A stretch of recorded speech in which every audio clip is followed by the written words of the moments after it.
Assalamualaikum warahmatullahi wabarakatuh. Hamdan syukran lillah amma ba'd. Sahabat manusia plural yang saya hormati dan saya banggakan. Tahu kan orang ini warawiri di televisi. Kalau acara-acara diskusi biasanya dia selalu diundang sebagai pengamat politik. Ternyata dia timnya Anies. Saya baru tahu, serius. Namanya Henry Satrio. Dan kemarin malam itu dia diundang di podcast Faisal Akbar. Dia dicecar oleh pendiri Nasdem. Wah, pokoknya seru banget. Kasihan.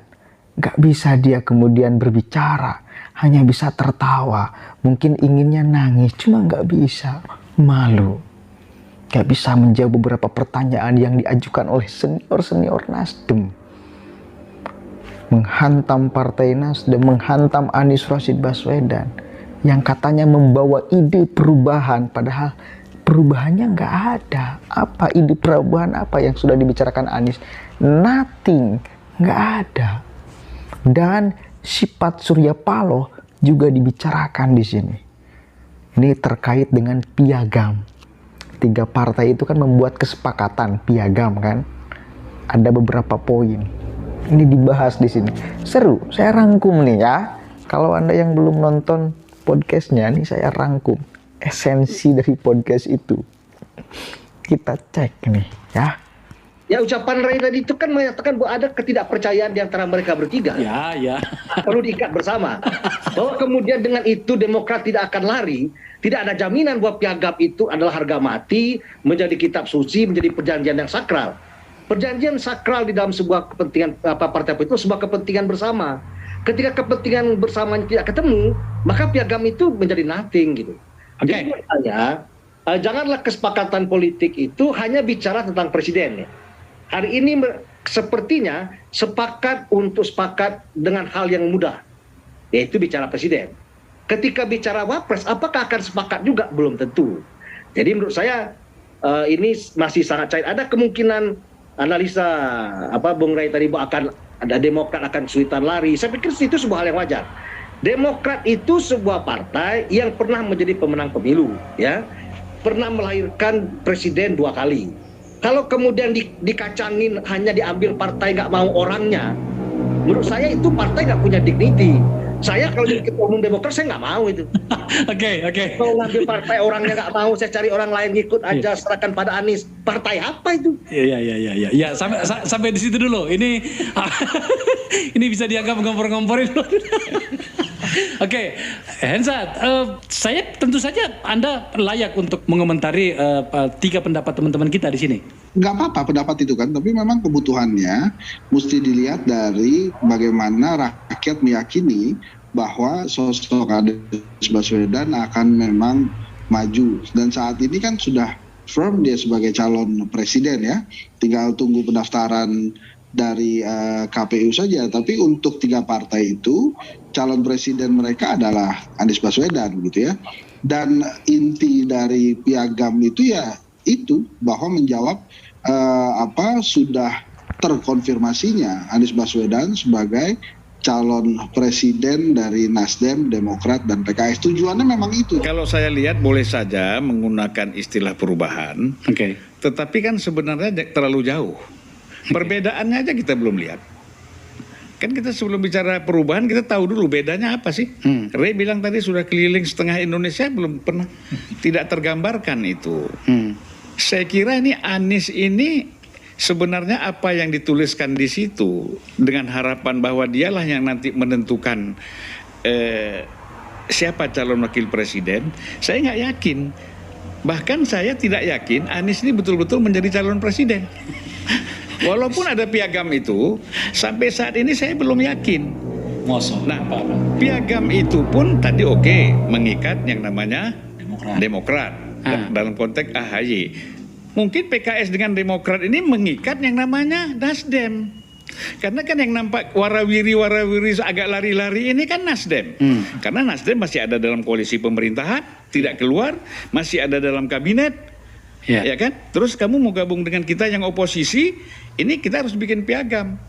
Nah, Nasdem sendiri kan melihat ini ya mau bikin aja lah. Tapi kan ini kembali lagi tadi kan, ini bukan sakral. Ini bukan yang kata Rio tadi. Ini bukan kitab suci. Buat Nasdem itu, aduh, kita kan tahu tipe Surya Paloh kan, gampang aja nih ninggalin. Apa piagam kau bikin itu? Bukan hadis, bukan Quran. Ya kan? Nah, jadi gampang aja. Ya, Rio. Apa tanggapannya Rio? Kalau Bang Zulfan. Oke, Padahal ini calon presiden yang diasumsikan sebagai intelektual. Oke. Tapi loh kok nggak bunyi udah hampir setengah tahun nih. Oke. Aku mau alas sedikit aja. Ah. Kalau pakai bahasa PKS, di antara 3 partai ini ada saling suuzon. Oh, Itu bahasa PKS-nya begitu. Ada pernyataan itu. Ya, lah ya saling suuzon. Akhirnya marilah kita buat piagam supaya seolah-olah kita tidak saling suuzon, kan gitu. Oke, iya. Jangan pegang kepala. Entar dulu Rio, entar dulu. Kita kasih ke Ensa dulu. Kita harus fair loh sama teman kita. Ensa, gimana? Nggak apa-apa, itu pendapat para senior kan boleh aja. Gitu ya. Karena memang Nasdem masih main 2 kaki. Itu persoalan. Ya itu, selama Nasdem ini masih mengatakan kami akan bersama Pak Jokowi sampai 2024. Tapi calon presidennya berbeda dengan Jokowi. Ya Anies kan ketahan. Jadi Anies dikasih lingkaran, kau boleh ngomong yang lain tapi jangan nyinggung-nyinggung ini. Oke. Itulah yang Tunggu, saya mau tambahin. Tunggu dulu. Ini tadi kamu Tunggu potong dulu. Menambah ini sedikit. Salah satu citra yang mau dinaikkan dari Anies ini kan anti apa namanya itu, oligarki. Oligarki Ya kan? Itu selalu dikembangkan tuh. Jadi selain citranya adalah tokoh pembaharuan dan dia juga anti oligarki. gitu. Dia memang bukan bagian dari oligarki ya? Bagi saya itu sederhana ngujinya, Bang. Dia mau transparan nggak dana kampanyenya, dana sosialisasi ini. Oke. Lu kan pakai jet kemana-mana. Oke. Jadi kalau yang bersangkutan nggak mau transparan dana sosialisasi kalau sekarang ya. Tapi kan dia belum terikat dengan aturan Bawaslu KPU menyangkut itu karena dia belum masuk Kalau ke ia tahapan. memperlakukan situasi yang seperti ini normatif, jangan bilang dong Anda di barisan anti oligarki itu. Oke. Itu. Saat jawabannya apa, Bro? Ya. Ya masukan diterima. Bentar Bang Akbar, Rio. Jadi yang Nasdem itu sebenarnya angle yang mau diambil Nasdem itu sederhana. Setiap keliling wilayah itu siapa presidennya? Anies. Apa partainya? Nasdem. Cukup itu aja kepentingan Nasdem sebenarnya. Gagasan dan lain-lain nggak terlalu penting. Nah sekarang ketika diputuskan ada semacam piagam ini bahwa nanti Anies akan keliling, tidak lagi hanya sekedar Nasdem dan nanti bersama PKS dan Demokrat, maka Nasdem bingung. Apalagi yang menjadi isu utama ini. Ya kan, jangan-jangan Nasdem mundur juga, biar aja lah PKS dulu sama ini, kami udah capek gitu. Kak, Bang, saya mau tanya itu begini, Bang. Anda kan politisi dan kemudian pernah elit di Partai Nasdem. Saya ingin sedang mempelajari psikologisnya Mas Anies nih, sahabat kita ini. Ya. Menurut Abang itu, apakah Anies yang mengendalikan para politisi dari 3 partai ini, atau dia tak mampu mengelak dari berbagai skenario dari 3 politisi 3 partai ini, yang tampaknya juga tidak membawa Anies kemana-mana? Ya Anies ini kan posisinya sebagai wayang aja. Sementara 3 partai ini kan dalang. Iya kan? Tidak bisa Anies yang mengatakan saya mau ke sana, mau ke sini. Enggak, partai ini yang mengatur mau kemana. Dan apa yang mau dibicarakan itu kan tidak pernah disusun dulu masuk wilayah ini apa yang dibicarakan, ya kan, yang strategik itu apa, yang kemudian aspek politiknya apa, aspek sosialnya apa. Bagi 3 partai ini, Anies ini komoditi politik aja. Ditawarkan sana, tawarkan sini, kan gitu. Jadi jangan kita ini jangan menganggap partai-partai ini punya prinsip dan ideologis. Gampang saja buat PKS kalau nggak Anies sudah punya pengalaman gabung dengan Prabowo, Gerindra. Demokrat juga gabung dengan Gerindra.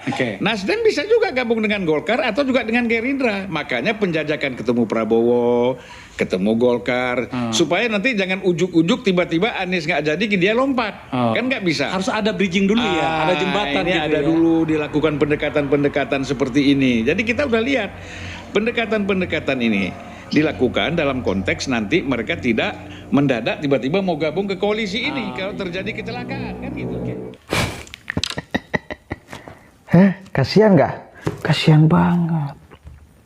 dihujam banyak pertanyaan. Bukan oleh orang lain, ya, oleh pendiri Nasdem, oleh senior-senior Nasdem, bahkan membongkar sifat Surya Paloh. Kita tahu itu salah satunya ada Julpan Lindan, mantan politisi Partai Nasdem. Dia yang mengatakan kalau nggak salah bahwa Anies Rashid Baswedan itu sebagai antitesa Jokowi. Ternyata dia membongkar sifat asli Surya Paloh tuh. Bahkan nggak yakin Anies itu dicalonkan sebagai presiden. Boleh jadi belok. Maka kenapa kemudian Surya Paloh bertemu dengan Prabowo, bertemu dengan ini itu, supaya nanti ketika memang Anies tidak bisa dicalonkan dengan berbagai macam pertimbangan, maka ini Surya Paloh mampu masuk kemanapun, termasuk gabung ke Gerindra segala macam.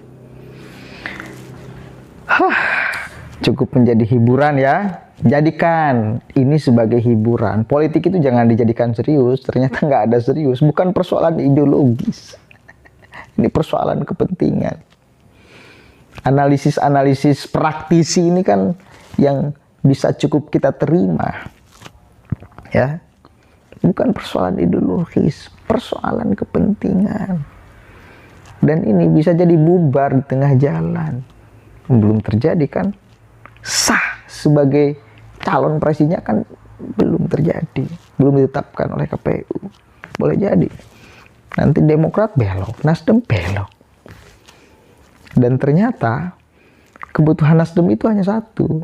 Siapa presidennya, apa partainya, itu cuma itu cuma itu. Anies saya jadikan kuda tunggangan. Memang Surya Paloh jago sih ya. Jago Surya Paloh. Luar biasa. Luar biasa senior. Silahkan simpulkan sendiri. Intinya saya kasihan aja melihat itu yang selalu disebut sebagai pengamat politik, ternyata dia adalah timnya Anies Rashid Baswedan. Makanya saya usul nanti para televisi yang mau mengundang orang, mana pengamat politik, mana tim ses. Itu harus jelas. Jangan kemudian tim Anies lalu dikatakan sebagai pengamat politik. Enggak dong, sudah masuk timnya Anies, masih masa iya dikatakan sebagai pengamat politik. Kalaupun pengamat politik, maka pengamatannya itu nggak bakalan objektif, pasti subjektif. Ya, pasti bakal mendukung Anies apapun yang dilakukan oleh Anies. Makanya nggak cocok sebagai pengamat politik, mestinya objektif kalau pengamat politik tuh, bukan subjektif berdasarkan kepentingan karena dia sebagai timnya Anies Rashid Baswedan. Begitu ya. Assalamualaikum warahmatullahi wabarakatuh.